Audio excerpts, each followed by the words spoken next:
तो चलिए आज हम जानते हैं परमुटेशन एंड कॉम्बिनेशन के बारे में। कुछ इसके बारे में पिछले वीडियो में ही देख चुके थे। आज हम जानेंगे कि परमुटेशन का जो होता है फॉर्मूला क्या होता है और कॉम्बिनेशन का फॉर्मूला क्या होता है।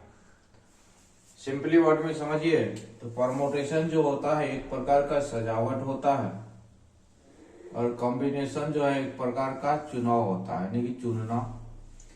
यहाँ जो है ये होता है आपका अरेंजमेंट, सजावट, अरेंजमेंट, और ये जो है ये आपका सिलेक्शन है, यानी कि चुनाव है। अरेंजमेंट, सजावट को हम क्या कहते हैं? परमुटेशन कहते हैं। और सिलेक्शन जो होता है, सिलेक्शन को हम क्या कहते हैं? कॉम्बिनेशन कहते हैं। ठीक है, यानी कि आपको सपोज दैट n थिंग्स दिया हुआ है और इसमें से आपको r थिंग्स लेना है और वो लेकर के अगर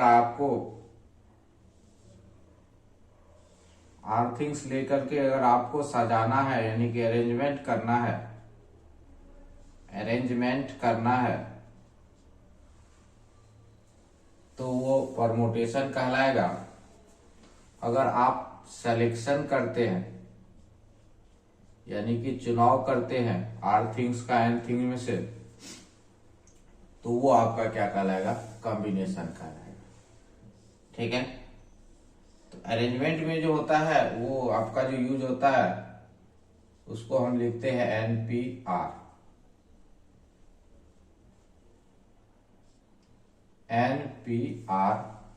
और सिलेक्शन यानी कि कॉम्बिनेशन जो आता है उसको हम लिखते हैं NCR। इसी को कोई कोई बुक ऐसे भी लिख देता है PN, R, और ये CN, R, ये लिखने का तरीका है। तो परमुटेशन के लिए सिंबल जो होता है NPR या PN, R। कॉम्बिनेशन के सिंबल है NCR या CN, R। अब हम जानते हैं कि NPR का फॉर्मूला क्या होता है। NPR का इसका होता है factorial N by N minus R का फैक्टोरियल। और कॉम्बिनेशन का यानी कि NCR का इसका होता है factorial N by factorial R into N minus R। यही सिर्फ R एक्स्ट्रा आता है, इसमें फैक्टोरियल R एक्स्ट्रा आता है। ठीक है, तो ये ऊपर वाला जो है P वाला वो परमुटेशन का फॉर्मूला है और ये जो C वाला है ये आपका कॉम्बिनेशन का फॉर्मूला है। हम बारी बारी से दोनों फॉर्मूला के बारे में जानेंगे। चलिए देखते हैं हम दोनों फॉर्मूला को विस्तार से। सबसे पहले हम परमुटेशन का ही फॉर्मूला देखते हैं, उसके बाद कॉम्बिनेशन का फॉर्मूला देखेंगे। चलिए देखिए, जैसे आपका दिया हुआ है 20p2 का, इसका वैल्यू ज्ञात कीजिए। तो ये हो गया factorial 20 by n minus r। ये n का वैल्यू हो गया, ये r का हो गया। n में से r करेंगे तो फैक्टोरियल 18 हो जाएगा। अब इसको तोड़ लेंगे, ये हो गया 20, 19, उसके बाद क्या 18, फैक्टोरियल 18 लिखिए बाय फैक्टोरियल 18। फैक्टोरियल 18 कट गया, यानी कि इसका आंसर हो गया 380। गुना कर लिए। नेक्स्ट आइए, ये लिख देता है 10p3, इसका वैल्यूशन ज्ञात कीजिए। तो वही फॉर्मूला फिर P वाला हम यूज करेंगे। ये हो गया फैक्टोरियल 10 बाय 10 में से 3 गया फैक्टोरियल 7। ऊपर वाला को तोड़ लीजिए, 7 में 10, 9, 8 पहले ही बता चुके हैं। आपको जहां फैक्टोरियल लगाना है वहां तक जाइए, 7 में लगाना है 7 तक गए, क्योंकि नीचे फैक्टोरियल 7 है। फैक्टोरियल 7 कट गया। अब आप इसको गुना कर लीजिए, यानी कि 720 आएगा। ठीक है। अब इसी में अगर आपको कॉम्बिनेशन निकालना है, क्या निकालना है, कॉम्बिनेशन निकालना है, तब हम कैसे बनाएंगे, तो देखिए 20C2 दे दिया, तो हम कॉम्बिनेशन का फॉर्मूला याद लगाएंगे, फैक्टोरियल 20 बाय आर है, आर का मान 2 है, फैक्टोरियल आर, और दोनों को घटा लीजिए, 18 बचेगा, तो फैक्टोरियल 18, ऊपर वाला को तोड़िए, 20 19 फैक्टोरियल 18 बाय फैक्टोरियल 2 का मतलब 2 गुना 1, ये हो गया फैक्टोरियल 18, ये कट गया, यहां से ये भी कट जाएगा, तो ये हो जाएगा आपका 190। ठीक है। अब इसमें अगर हम कॉम्बिनेशन का फॉर्मूला लगाए, नहीं कि 10C3 अगर आपको निकालना है, तो क्या हो जाएगा, देखिए फैक्टोरियल 10 बटे फैक्टोरियल आर, आर का मान फैक्टोरियल 3, और 10 में से 3 जाएगा तो फैक्टोरियल 7। वो ये वाला फॉर्मूला लगाए, आर के जगह 3 बैठा है और एन के जगह 10 बैठा है, जहां आर है वहां 10, आर के जगह 3 और एन के जगह क्या बैठा है, हम 10 बैठा है, तो यहाँ हो गया फैक्टोरियल 10, यहाँ हो गया फैक्टोरियल 3, यहाँ 10 में से 3 तो फैक्टोरियल 7 हो गया। अब इसको कटाना है तो आप तोड़ लीजिए, 10 9 8 फैक्टोरियल 7, 3 को तोड़ देते, 3 2 1 फैक्टोरियल 7, ये कट गया। फैक्टोरियल का मतलब आप जानते हैं, जिसमें फैक्टोरियल लगा हुआ है वहां से 1 तक मल्टीप्लाइड, तो ये कट गया आपका, कितना हो गया 3, ये कट गया 4 हो गया, 4 3 12, यानी कि 120 आपका आंसर आ गया। तो इस प्रकार से आप एनपीआर और एनसीआर निकाल सकते हैं, आसानी से आपका एनपीआर और एनसीआर निकल जाएगा। ठीक है, चाहे आपको एनपीआर निकालना हो या एनसीआर निकालना हो, तो ध्यान रखिएगा एनसीआर का मान हर हमेशा एनपीआर से कम होता है। एनसीआर का जो मान होता है वो हर हमेशा एनपीआर से क्या होता है, कम होता है, यानी कि कॉम्बिनेशन का जो मान आएगा वो परमुटेशन से हर हमेशा क्या होता है, कम होता है। कितनों वस्तु दे दिया, जैसे कि मान लीजिए 20 वस्तु में से कहा कि 4 वस्तु लेके सजाइए, और दूसरा कहा कि 4 वस्तु चुनिए उसमें से, तो दोनों में कॉम्बिनेशन वाला मान कम होगा और परमुटेशन वाला मान क्या होगा, ज्यादा होगा। ठीक है, तो चलिए हम आगे देखते हैं। हम पहले कॉम्बिनेशन का गुण, उसके बाद हम परमुटेशन का गुण देखेंगे। कॉम्बिनेशन का गुण क्या है और परमुटेशन का गुण क्या है। सबसे पहले हम जानते हैं properties of combination. Properties of combination,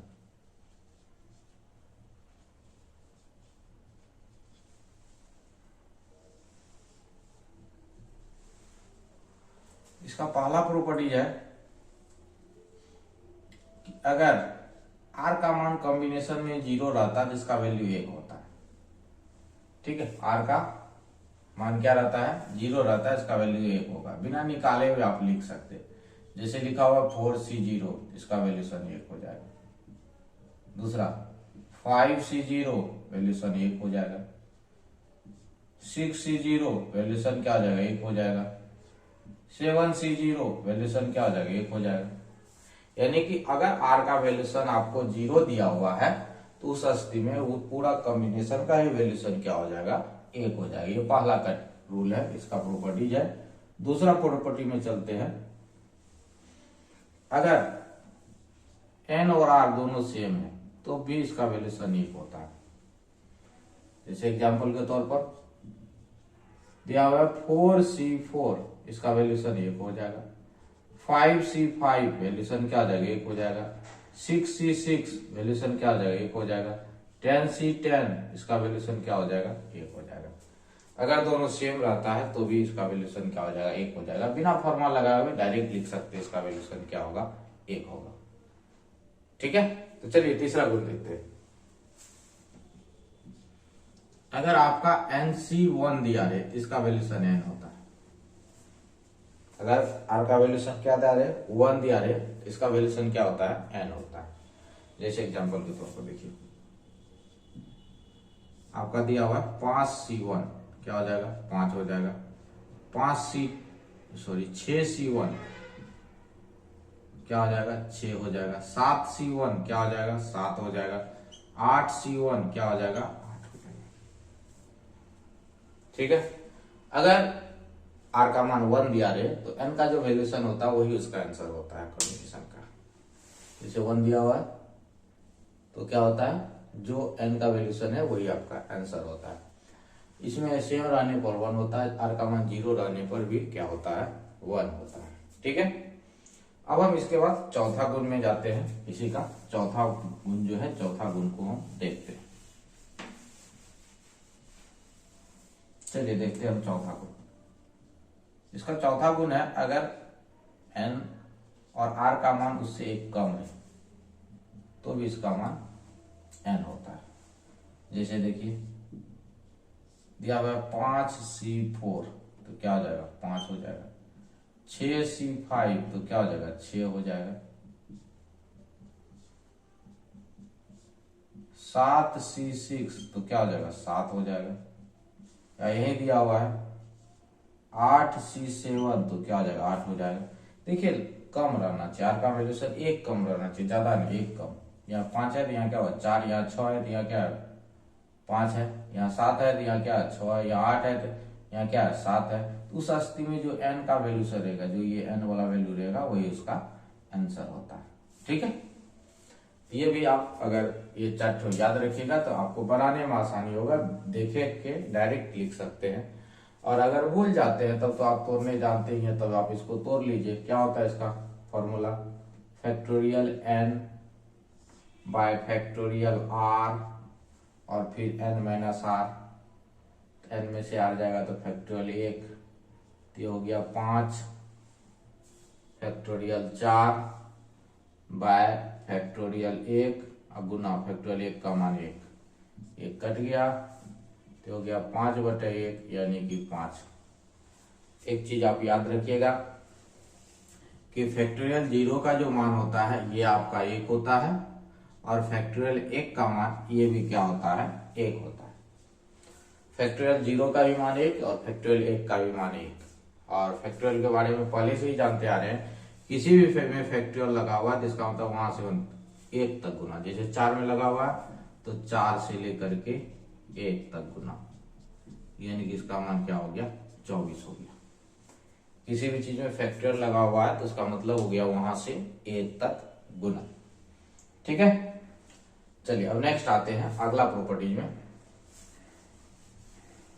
property number 5 में आते हैं। प्रॉपर्टी नंबर 5 क्या कहता है वो देखिए। अगर एनसीआर बराबर एन माइनस आर होता है, मतलब इसका वैल्यूशन और इसका वैल्यूशन, दोनों का वैल्यूशन क्या होगा, सेम होगा। जैसे एग्जांपल के तौर पर देखिए दिया हुआ है आपका 20C2, इसका वैल्यूशन 20C18 के बराबर होगा। मतलब ये दोनों का घटा अगर यहाँ लिख दीजिएगा तो दोनों का मान क्या होगा, सेम होगा। आप निकाल के देख लीजिए, दोनों का वैल्यूशन सेम आएगा। जैसे दिया 10C3 तो ये किसके बराबर होगा, 10 में से 3 गया तो 7 के बराबर। यानी कि अगर दिया 15C4 तो ये क्या होगा, 15C11 के बराबर होगा। ये देखिए ये लिखा हुआ 20C8 कर देते हैं तो ये क्या होगा, 20C12 के बराबर होगा। मतलब ये दोनों का वैल्यूशन हर हमेशा क्या होता है, बराबर होता है।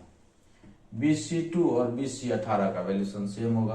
10C3 और 10C7 का वैल्यूशन सेम होगा। 15C4 और 15C11 दोनों का वैल्यूशन क्या होगा, सेम होगा।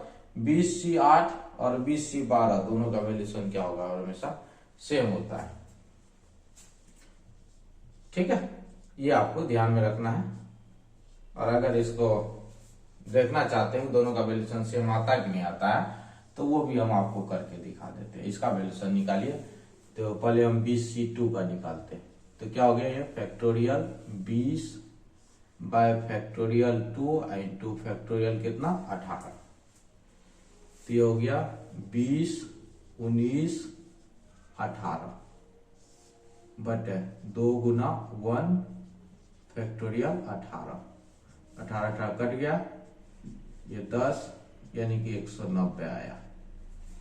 अब आप 20C18 का वैल्यू निकालिए, तो ये क्या हो जाएगा, फैक्टोरियल 20 बाय फैक्टोरियल 18 इंटू 18 में से 20 में से गया 18 तो फैक्टोरियल 2। हल कीजिए, ये हो जाएगा 20, 19, 18 फैक्टोरियल 18 इंटू फैक्टोरियल 2 गुना 1 फैक्टोरियल 18 कट गया, इससे ये कट गया 10, इसका भी आंसर 190 आया। मतलब इसका मान और इसका मान और हमेशा क्या होता है, सेम होता है। ये फॉर्मूला होता है NCR और NCN-R, दोनों का वैल्यूशन हमेशा क्या होता है, सेम होता है। ठीक है, अब नेक्स्ट आते हैं अगला,